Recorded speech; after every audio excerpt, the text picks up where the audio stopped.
ఇవాల్టి వార్తలకి స్వాగతం.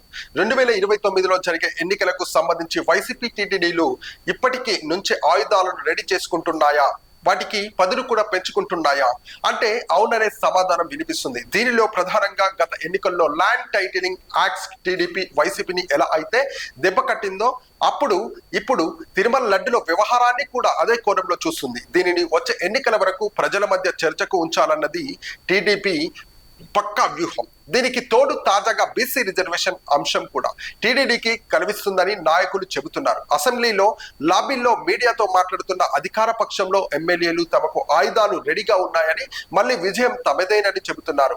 బీసీలు రిజర్వేషన్ కూటమి సర్కార్ 34% పెంచడం ఖాయం, దీనిపై వైసీపీ యాగి చేయడమే ఖాయమని అంచనా వేస్తున్నారు. ఇలా జరిగితే దీనిని ప్రజల మధ్యకు తీసుకువెళ్లాలని టీడీపీ ప్లాన్ చేసిందని అంటున్నారు. బీసీ వ్యతిరేక ఎవరు, బీసీలకు అనుకూలం ఎవరు అనే చర్చకు ప్రజల మధ్యకు తీసుకువచ్చి వైసీపీకి బలమైన షాక్ ఇవ్వాలని నిర్ణయించారు.